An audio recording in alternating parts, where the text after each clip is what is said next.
I was till most recently, end of January, I was the EVP and Chief Digital Officer at SRS Distribution, a company that we just sold to Home Depot in the middle of 24.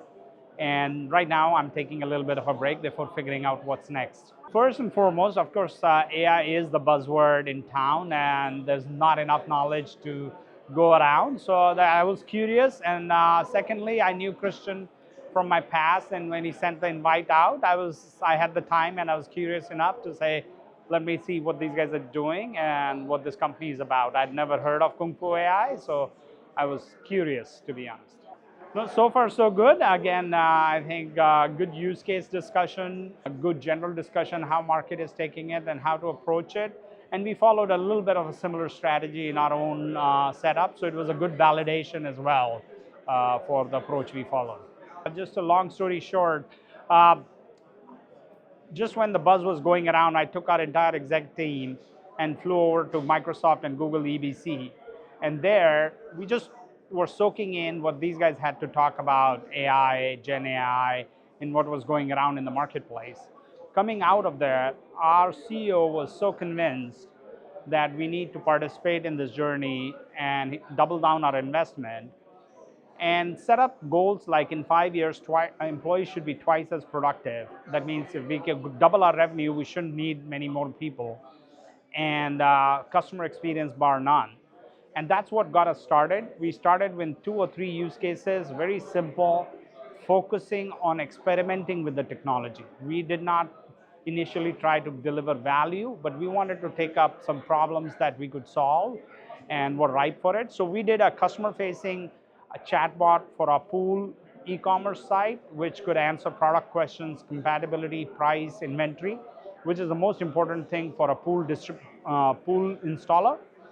And then on the internal side, we wanted to make the average salesperson more effective.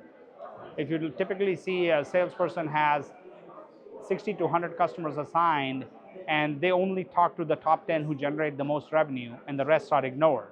So we wanted to solve to say, looking at the data, the churn about the other customers, prompting every week, what are the 4 or 5 or 10 customers you should call?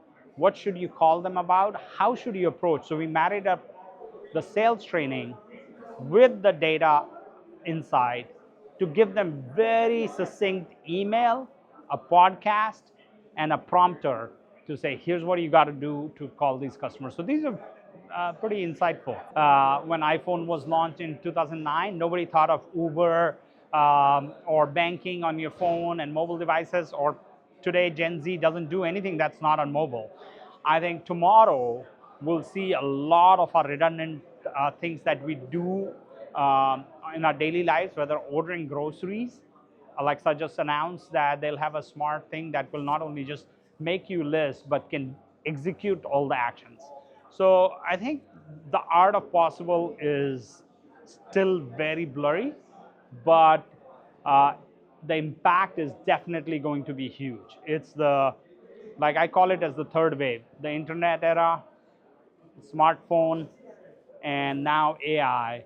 A combination of all three are going to change our day-to-day lives, both personally and professionally. I think cognitive intelligence is real, and in the next 12 to 18 months, we'll start to see use cases and innovative companies come to market in the gig economy like Uber or Lyft or any of these food delivery things started. We'll see similar in AI space that there are people who will start to solve day-to-day life problems which were not possible prior to AI. Definitely exciting time. Also, at some time, it can be nerve-wracking time because we need to, AI will definitely displace some of the monotonous routine jobs. And so the excited about kind of upskilling our people, not just within technology, but across the business landscape to do bigger, better things, and where the human cognition is required, because the basic repeat stuff, which was to be solved with bots or kind of low code applications, now AI is going to be able to take it like at 100x of where it was. So I'm excited about kind of the art of possible that's coming. but also I think the challenge ahead of us to upskill and change our workforce to think differently.